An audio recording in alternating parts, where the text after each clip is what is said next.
I have great pleasure in welcoming the President of the European Council, His Excellency Herman Van Rompuy, and I give him the floor. Mesdames et Messieurs les chefs d'État et de gouvernement, Monsieur le Président de l'Assemblée générale, Monsieur le Secrétaire général, Excellences, Mesdames et Messieurs, l'Europe vous apporte un message de coopération, de soutien et de partenariat. Je félicite le nouveau président de l'Assemblée générale, l'ambassadeur Al-Nasser du Qatar. Monsieur le Président, nous partageons entièrement votre engagement pour la médiation comme chemin privilégié de la résolution paisible de conflits. Votre tout premier prédécesseur était Paul-Henri Spaak, un homme qui, dans les années d'après-guerre, joua aussi un rôle décisif dans la genèse d'une nouvelle et unique coopération parmi les États européens. Au commencement, nous étions 6 nations de l'Europe occidentale. Aujourd'hui, nous sommes une nation, une union de 27 pays membres s'étalant sur tout le continent, avec 500 millions d'habitants et des partenaires dans le monde entier. Je ne suis pas le premier président du Conseil européen qui s'adresse à cette Assemblée pour partager les expériences et la vision de l'Europe. Mais par contre, je suis le premier dans ce rôle à ne plus être en même temps le chef d'État ou de gouvernement de son pays, le premier à travailler à plein temps pour rassembler les 27 pays. Cette innovation institutionnelle donne à notre Union une plus grande continuité et cohérence, également vis-à-vis des dirigeants du reste du monde. Je tiens donc à remercier l'Assemblée de reconnaître cette innovation en me donnant la parole.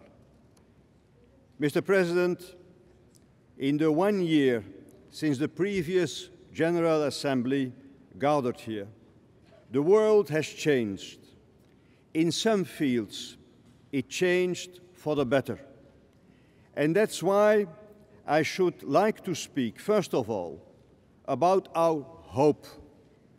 After that, secondly, about some of our worries. And thirdly, and finally, about the responsibility Europe assumes in the world. First, there is hope. Hope for the millions of men and women who recently climbed out of poverty in Asia, in Latin America, and fortunately, more and more in Africa too.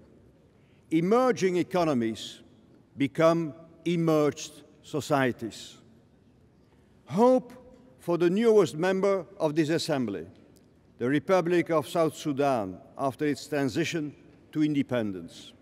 Although concerns about the fighting remain, we applaud the end to decades of civil war. And now a new hope for most of all, thanks to the will of the peoples in Northern Africa and the Middle East, to take the road to democracy. Even if the fighting is not over, we have seen the defeat of repression, the defeat of terrorism, and the victory of forward-looking change.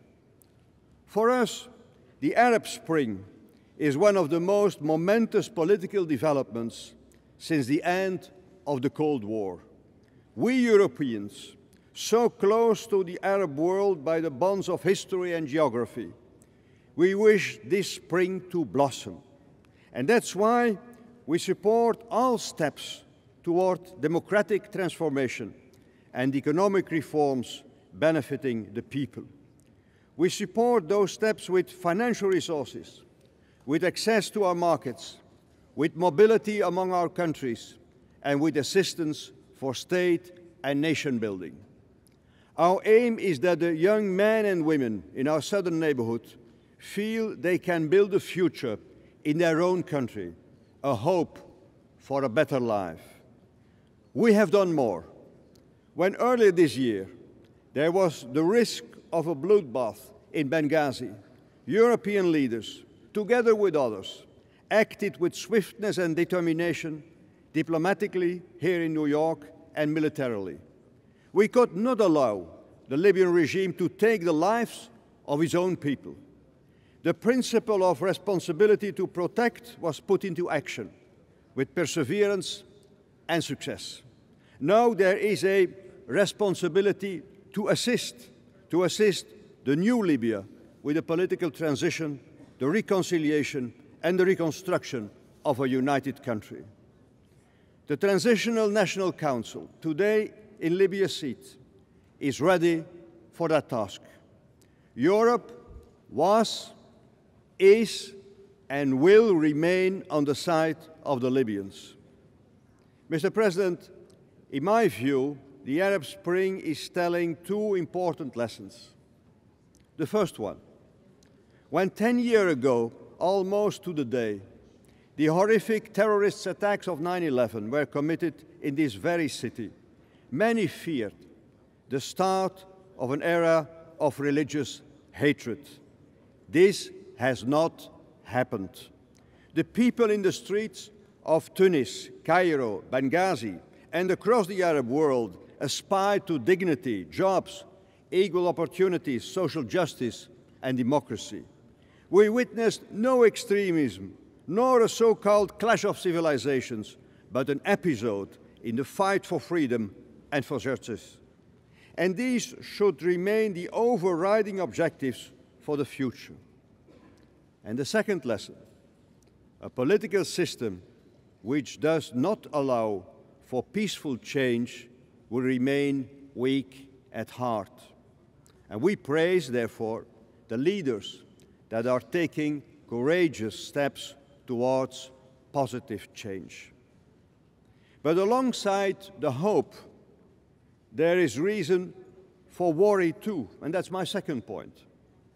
Worry about the brutal and ongoing repression by the Syrian regime against its own citizens.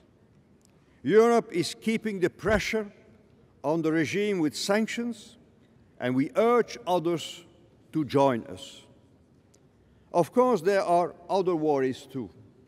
Worry about a famine in Somalia, where thousands of children have died and many more are at risk, and where we must act decisively. Worry about ongoing wars and conflicts. Worry about the safety of nuclear reactors. Worry about nuclear proliferation and the behavior of the Iranian and North Korean leadership. And worry about climate change. In each case, we have to ask ourselves, as international community, are we doing what we should be doing, both in the short term, protecting human lives, and in the longer term, preserving life for mankind. Mr. President, faced with these realities of hope and worry in the world, the European Union takes up its responsibility, and that's my third point. We act, supporting the forces of hope, fighting the causes of worry, and very concretely so. Fighting the causes of worry with means and money. The European Union is the world's largest donor of development aid and a major donor of climate finance for the poorest countries. Fighting the causes of worry with manpower.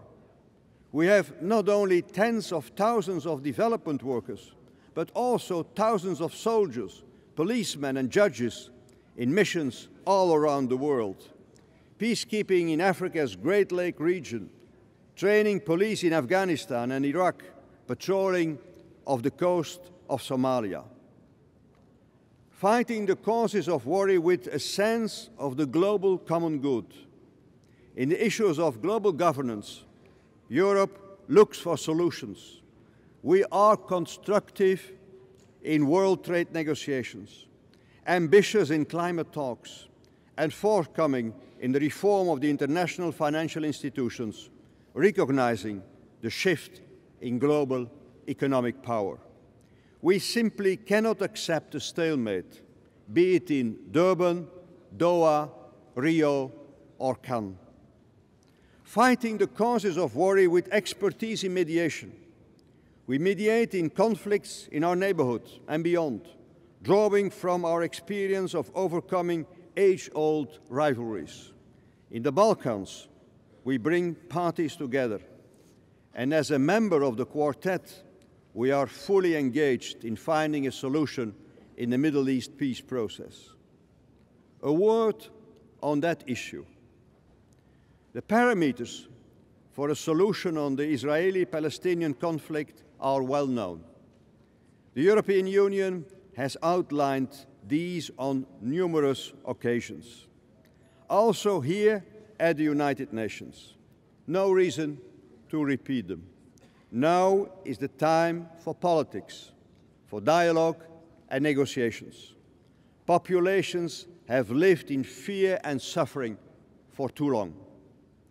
The principle of a two-state solution was established more than 60 years ago. Only half of it has been implemented. The European Union's political position on the Middle East peace process is well established. It includes a reference to the 67 borders with territorial swaps acceptable to both parties. Moreover, the Union is fully supporting financially the state-building process by the Palestinian Authority. Now, the resumption of direct talks between Israel and the Palestinian Authority is the top priority, The legitimate aspirations of both the Palestinian and Israeli peoples for peace, safety and statehood must be fulfilled, with an agreement that will lead to the existence of two states living side by side in peace and security, and therefore including Israel's legitimate security needs and the Palestinians' desire to end the occupation. And that's why I say to the leaders on both sides, the time to act is now. There are political risks, but you need to take them, just like some of your predecessors did, with the view of offering a better and safer future to your communities. The status quo is no option. The wind of change across the entire region should help you to get out of the impasses. And I say to the leaders on both sides, history is a severe judge for short-sightedness. Over time, it only rewards political courage and statesmanship. From the European experience, we can tell you a lasting compromise is grounded on mutual sacrifice and trust. Mr. President, in a few weeks, a woman somewhere will give birth to a child, the 7 billionth human being on Earth. The birth of a baby, the strongest sign of hope. But on what planet will this child live? As things stand, we cannot be certain to save the environment.